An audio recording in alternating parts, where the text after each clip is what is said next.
David Dayen was a guest on the Majority Report. Let's check it out. They're talking about the debt ceiling, and in my opinion, this is the perfect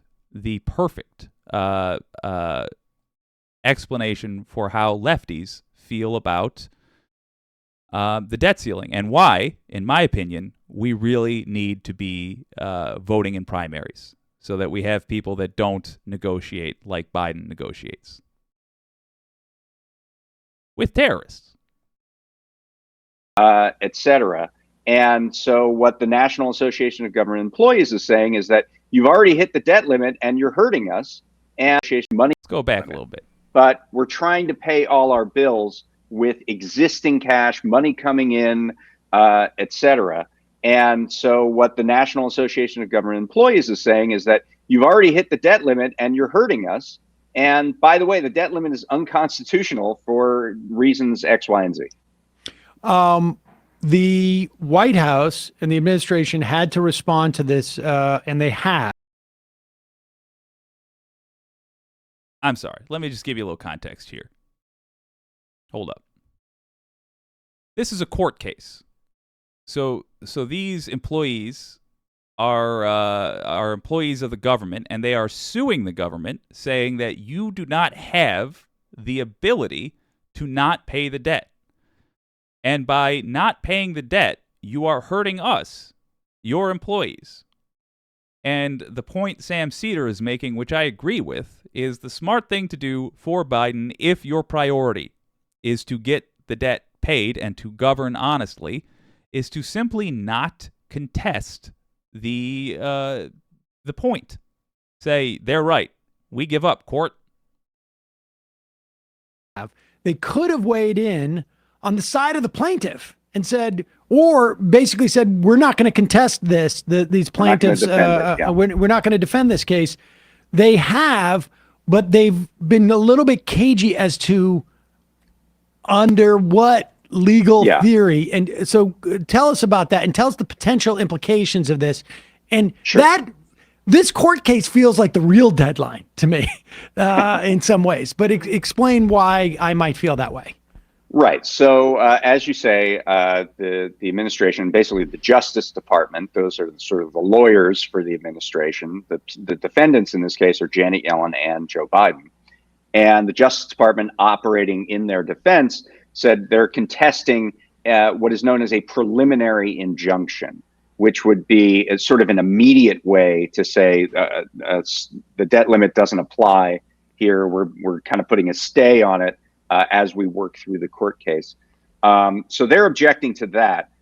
They were asked earlier this week, actually, in a status conference. They were asked point blank, well, are you disagreeing on the merits, or do you have some other reason why you're disagreeing? And they were very, as you say, cagey about it. They were saying, I'm not authorized to say whether we disagree with the lawsuit per se, but we don't think this is a proper venue for this plaintiff to bring a preliminary injunction. So anyway, there's going to be a hearing next Wednesday, which is May 31st. The X date is supposed to be June 1st. The day before that, there's going to be a preliminary injunction. And actually, the funny thing about that is that the lawyers for the plaintiffs, for the union, said, well, the X date's June 1st. Shouldn't we go faster than May 31st for the hearing? And the government said, I don't. I mean, there were two funny things about that. First of all, the government said, I don't think that there's this kind of urgency. It takes a lot of coordination, and we don't need to be urgent. This is the same president who said, we face a time bomb like that is coming. Right. But is that the real drop dead day though? Or is June 1st? It's June 1st-ish to kind of get this wrapped up. June 1st-ish. There's a lot of, it's hard to have perfect clarity about this because the government, frankly, pays millions of bills every day. Yeah. And there's also lots of money coming in every day, and there's no kind of specifics on how much money is going to come in and how much is going to go out in a particular day. We have general beliefs along those lines, but we don't have the hard numbers until the money shows up. People start sending in their second quarter tax estimates too around now, so you don't know how much money's coming in, and And you don't know when they're going to send those in. You don't know. I mean, here in California, by the way, we got our.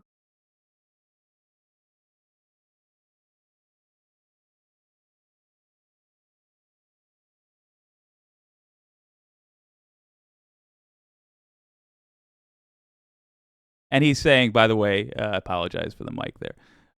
He's saying, by the way, in California, which is the, I think, 13th largest economy in the world, they're not even going to pay their taxes until October. So that is a source of revenue that the government can draw from to spend, to pay for things. The only point I have with that debt ceiling talk is that Biden is playing games. I don't know. I can't honestly tell you that if AOC was made president, that things would operate any differently. Maybe. You're talking to someone who's never had a job in politics, not a once. But I've been an observer of politics on a professional level for 7 years. Oh, God, now 8. And despite that, I can't honestly say that AOC would operate any differently. Maybe there is a level of fuckery, excuse me for the language there, that is necessary, that I'm just too naive to get. But I'll tell you, I'm ready to try a genuinely progressive president. Because we have had a century. How long has it been since FDR was in power? The better part of a century since we've had anybody that you could consider truly progressive in the big C. And the way things work when you have centrists and you have Republicans is a bunch of puppet shows, a song and dance for the American people. Well, while they don't genuinely pursue the things they care about, and coincidentally, all the things they pursue, be it Clinton, Bush, Sr. or Jr., Obama, Trump, all of them. Coincidentally, the one thing they all agree on is that billionaires get more of your money. Billionaires get bailouts. Regular people don't.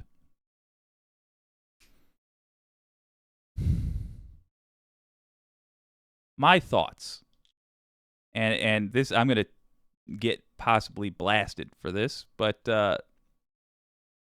my thoughts are that we might not have even had bailouts for the American people during COVID without Trump in power. And it wasn't because Trump likes the American people. It's because he wanted to sign his name on a check. He wanted to use the government as a way to campaign for himself. It's not because he's a good person. But that's what it took for the American people to get some consideration. It took somebody so corrupt that they wouldn't even do the normal corruption. The American people had to accidentally get a check. Biden will almost certainly be president in 2024. The neat thing about him is that he follows the orders that the American people give. He doesn't actually give a shit about really, from what I've seen, any of the principles he has said to have, except, the real basic stuff, like we should be a democracy. Okay. If we can get a progressive mandate in 2024, we can move Biden. He will not encourage the House or the Senate to pass progressive bills. He will help centrists and conservatives, be they Republican or Democrat. He will help them look as good as he can. But he will not veto progressive bills. Particularly, he won't do it in a second term, because why the hell would he?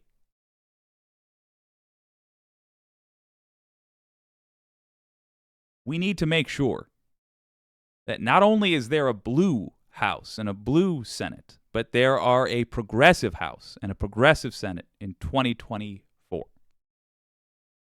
That is what I get from this piece on the Majority Report with David Dayen. We're going to keep getting silly games like this. This current manufactured fiasco will be brought up by the next cinema and mansion. Even if we get a blue House and Senate, the conservatives in the Democratic Party will create these problems for the Republicans. It'll be the next unthinkable thing until we get people who have demonstrated that they are working first and foremost for the American people, and that they actually give a damn about the things that they say they care about. Why progressives? Incidentally, that's where I fall politically. But one of the reasons I fall there, and one of the reasons I would like you to consider supporting progressives in the primaries, is that the number one thing that makes you a progressive is being in opposition to big business. Not business, big business. Being in opposition to monopolies. Being in opposition to people that would take away the rights of workers. And what America lacks the most right now is that exact thing, because we have had now, however long it's been since Reagan, years of neoliberal rule. And it has, in every country it's been tried, it has been shown this political theory by Milton Friedman et al., whatever, has just been shown to simply not work.